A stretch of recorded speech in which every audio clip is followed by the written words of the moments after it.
The hallway was loud with chatter and slamming lockers, but in Sophie Morgan's mind, there was only silence. She had learned to shut out the noise. That's what cancer taught her. After battling leukemia for 2 years, Sophie had become an expert at ignoring the stares, the whispers, and the curious looks when she walked by. She'd recently returned to school after a long absence, and even though she had been declared in remission, her life had changed forever. She walked through the halls that morning with cautious hope. Her mother had helped her style the chestnut brown wig she wore, the one that made her feel like herself again. It didn't itch as much anymore, and the mirror didn't scare her as it used to. Sophie didn't want pity. She just wanted to be normal. But kids can be cruel, especially when they smell vulnerability. As she passed the lockers near the gym, she heard it again. The laughter. The taunting. The voice she dreaded most. "Look who's playing dress up again," Tyler sneered. Tall, athletic, and smug, the kind of boy who never got told no. His friends, Ethan and Josh, snickered beside him. Sophie didn't respond. She had learned that silence sometimes protected you. But today, it didn't. In one swift, heartless motion, Tyler lunged forward, grabbed her wig, and yanked it off her head. A collective gasp rippled through the corridor. Sophie stood frozen, her scalp now exposed to the world. Her face flushed, not from embarrassment, but from the sharp stab of shame, as if her illness had just been used as a weapon against her. Her breath caught in her throat, and for a second, she thought she might collapse. Tyler waved the wig like a trophy. "What's wrong, cue ball? You forgot your hair at home?" The laughter stung worse than chemotherapy. But then everything changed. Before Tyler could even finish his next cruel sentence, a blur of motion cut through the crowd. Jasmine Carter. She wasn't loud. She wasn't part of the popular crowd. But she was known. Tall, athletic, smart, and always serious. People called her intense. Some said she was scary.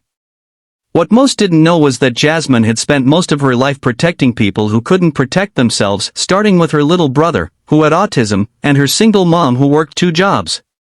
So when she saw Sophie's wig hit the ground, when she saw the tears beginning to swell in Sophie's wide, stunned eyes, Jasmine didn't hesitate. She stepped forward, faced Tyler, and without a word, delivered a solid punch that sent him crashing into the lockers. The hallway exploded into chaos. Phones whipped out. Some kids screamed. Tyler groaned, cradling his jaw, his arrogance knocked clean out of him.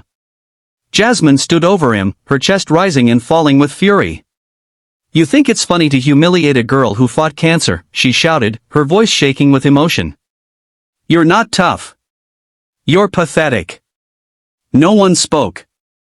Not even the teachers, who had just rushed in. She turned to Sophie, still trembling, still holding herself, and bent down to gently retrieve the wig from the floor. She dusted it off and handed it back. "You don't need this to be beautiful," Jasmine said, voice softer now. "You already are." Sophie couldn't hold back anymore. The tears spilled down her face, but they weren't from humiliation now, they were from relief. From gratitude. From being seen, heard, and defended. Later that afternoon, Jasmine was called into the principal's office. She expected the worst: suspension, detention, maybe even expulsion. But something surprising happened. Dozens of students had already spoken up on her behalf. A video of the incident had gone viral. The internet had taken Sophie's side, and Jasmine's too. Comments poured in by the hundreds. "She's a hero. About time someone did something. This is what real strength looks like." The school decided Tyler would be suspended for 2 weeks. Jasmine was let off with a warning, but her actions were praised for their courage and compassion. That night, Sophie lay in bed, staring at the ceiling. Her phone buzzed non-stop. Messages from classmates. Strangers. Cancer survivors. People telling her she was brave. People telling her she mattered. For the first time in a long time, she smiled without forcing it. She got up, walked to her mirror, and gently removed the wig. She looked at her reflection, the smooth scalp, the healing eyes, and whispered to herself, "You are strong. You are still here." And in the reflection, she imagined Jasmine standing behind her. Not just as the girl who knocked out a bully, but as a friend. Challenges faced. Sophie battled cancer, the loss of her identity, and cruel bullying that reopened deep emotional wounds. Her challenge was believing she was more than her illness. Jasmine fought against years of being misunderstood, being the protector without thanks, and finally choosing to step forward when injustice went too far. Her challenge was using her voice and her strength for something greater. By the end, the school wasn't the same. Sophie and Jasmine became symbols of something much bigger. Of kindness. Of courage. Of standing up, even when your knees shake. They started a club for students who felt invisible, a space for healing, for safety, and for finding strength in community. And as for Tyler? He came back quieter, more reserved. Maybe even changed. Bullying no longer had a place in the halls of that school, not with Sophie's bravery and Jasmine's fire lighting the way. Final message.